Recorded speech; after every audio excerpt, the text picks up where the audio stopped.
El de la inclusión en el artículo 99 de la Constitución de los miembros del Jurado Nacional de Elecciones, el jefe de la OMPE y el jefe de RENIEC. A partir de hoy, digamos, expuestos a la posibilidad de una acusación constitucional por parte del Parlamento. Que ya pueden ser objeto de una investigación de manera inmediata. Están sometidos a este proceso para que se les levante el fuero y puedan ser, digamos, investigados judicialmente. En este momento, ¿se puede denunciar al jurado? Según la posición del mismo Jurado Nacional de Elecciones, el presidente, sí, o sea, él sí podría estar considerado ahí.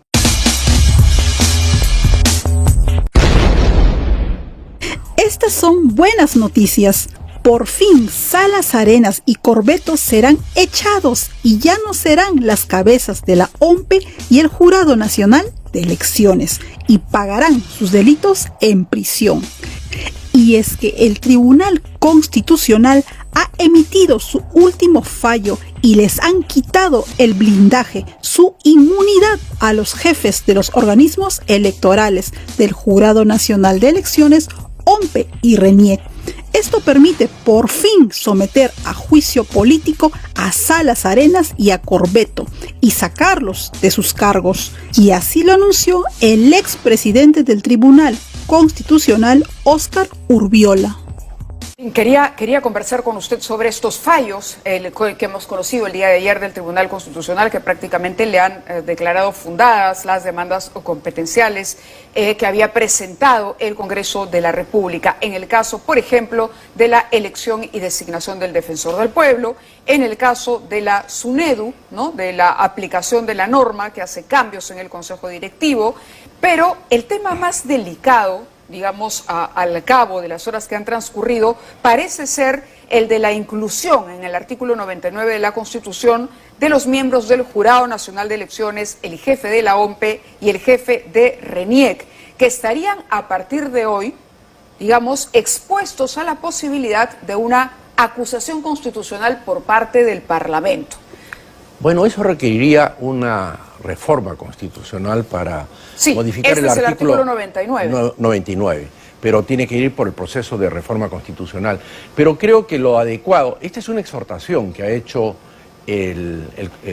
¿Con la cual usted está de acuerdo? ¿Usted cree que...? Creo que se debe debatir, porque ya respecto a este tema ha habido debate, y hubo debate en la Asamblea Constituyente sobre si era conveniente involucrar a los titulares de estos organismos, el Jurado Nacional de Elecciones, lo mismo que RENIEC y OMPE, dentro de las prerrogativas que señala el artículo 99, que son los funcionarios aforados que requieren una acusación autorizada por el Parlamento, en los casos de delitos cometidos durante su función, ¿no? Claro, claro, en la función. Aquí tenemos el artículo para que el público lo entienda bien. Es un tema que puede resultar técnico para algunos. Claro, están sometidos a esta posibilidad, dice, no, el presidente de la República, corresponde a la Comisión Permanente acusar ante el Congreso al presidente de la República, a los representantes del Congreso, a los ministros de Estado, los miembros del TC, los miembros del Consejo Nacional de la Magistratura, vocales de la Corte Suprema, fiscales supremos, defensor del pueblo y contralor por infracción de la Constitución. El problema que se suscita a partir de esta decisión y de la posibilidad de que las autoridades electorales puedan ser pasibles de acusaciones por parte del Congreso, es que el Congreso es un foro político y podría utilizarse, digamos, para una vendetta política. No le pongo el ejemplo actual para evitar que se considere algún comentario nuestro tendencioso o aplicable exactamente a la situación que enfrentamos hoy, pero me pongo en el caso de lo que ocurrió tras la derrota de Keiko Fujimori y el triunfo de Pedro Pablo Kuczynski. Keiko Fujimori había conseguido una mayoría muy importante, 73 congresistas fujimoristas en el Parlamento, pero había perdido por muy poco la elección en segunda vuelta ante Pedro Pablo Kuczynski. Con esa cantidad de congresistas era posible, digamos, si se aplicase esta reforma y se incluyera, que hubiera una venganza política del Congreso hacia el jurado, ¿o no? Bueno, es que en realidad el artículo 99 lo que da es una protección. A eso me refiero. Lo que se le estaría es levantando la protección al árbitro que tiene que mediar precisamente entre los políticos en una contienda electoral. No, lo que está sucediendo actualmente, al no estar incluidos aquí, es que están expuestos a la investigación normal que puede hacer el Congreso en uso de la facultad fiscalizadora y de investigación que le reconoce la Constitución. Más bien el incluir a estos funcionarios dentro de las prerrogativas que goza el presidente de la República, los ministros de Estado, los magistrados del Tribunal Constitucional, los jueces de la Corte Suprema, entre otros, es someterlos a un proceso previo y no pueden ser denunciados directamente al Poder Judicial. Es un mecanismo de protección, no es que el hecho de que estén incluidos ahí y es que ya pueden ser objeto de una investigación de manera inmediata. Están sometidos a este proceso previo para que se les levante el fuero y puedan ser, digamos, investigados judicialmente. Claro, pero en la práctica lo que le da es la facultad al Congreso de poder levantarle la protección. A eso me refería, ¿o no? ¿O lo estoy leyendo mal? No. Creo que hay una lectura equivocada en el sentido de que el artículo 99 en cierta forma los protege. ¿Los protege? Los protege. El artículo 99 como está redactado. Como está redactado. Por eso. Corresponde a la Comisión Permanente, dice, acusar ante el Congreso al Presidente de la República. Si no tuviesen este fuero, son los aforados, ellos pueden ser denunciados directamente al Poder Judicial. O sea, el incluirlos es más bien generar un fuero de protección. Y no solamente es durante su periodo, sino hasta 5 años después de haber dejado el cargo. En este momento, ¿se puede denunciar al jurado? Según la posición del mismo Jurado Nacional de Elecciones, el presidente, que ha argumentado en el sentido de que él no está considerado ahí él como miembro del Jurado Nacional de Elecciones, pero él es vocal de la Corte Suprema. A eso me refiero. O sea, él sí podría estar considerado ahí, pero el resto no.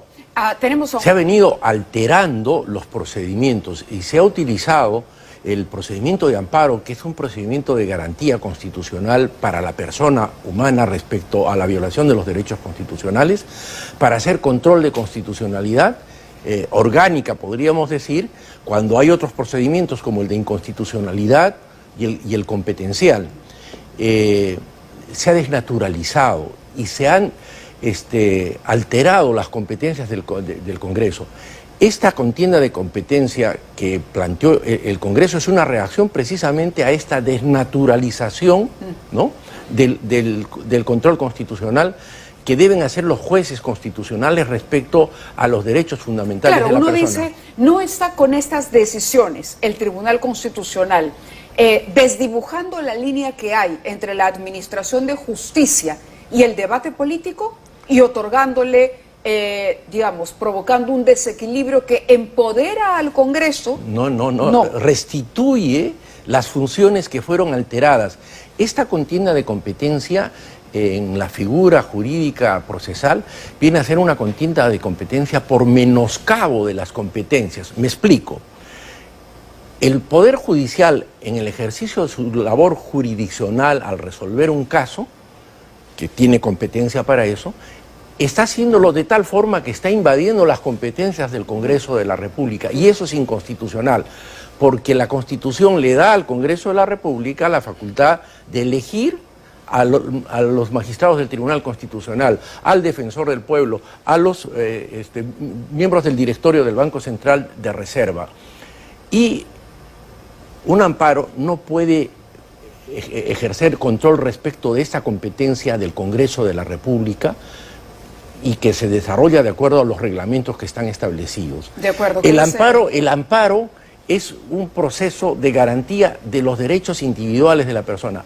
Analizando el tema del defensor del pueblo, ¿quién ha interpuesto la demanda? El Sindicato de Trabajadores de la Defensoría. ¿Y qué tiene que hacer el Sindicato de Trabajadores en este caso? Nada, en absoluto. ¿Tendrá alguno de los del sindicato estaba postulando para defensor del pueblo? ¿De qué manera el Congreso le ha conculcado sus derechos para poderlos ejercitar a través de un amparo? De ninguna manera. Y lo mismo sucede con el tema de la fiscalización y de investigación que le corresponde al Congreso respecto a los actos funcionales de los funcionarios de los órganos electorales. De en este acuerdo. caso en concreto del presidente del Jurado Nacional de Elecciones. Y peor aún, Mávila, en el caso de la facultad legislativa, ¿quién legisla? El Congreso de la República. De acuerdo. Quería trasladar la pregunta también. Termine la idea, por favor. Para terminar la idea, para poder cuestionar una ley que así sea inconstitucional, si sale del Congreso sale con presunción de constitucionalidad. Y esa presunción de constitucionalidad con la que nace una ley, que puede ser errada, como las muchas de las que ha dictado el Congreso, se tienen que acreditar en un proceso de inconstitucionalidad para que el tribunal la expulse con los requisitos y los procedimientos que están establecidos. No hay otra forma. No se puede a través de amparo, como pretendieron en el caso de la SUNEDU, suspender impedir la aplicación de la norma. Y es más, cuando la ley estaba en proyecto ya estaba el amparo. De acuerdo, doctor Urbiola.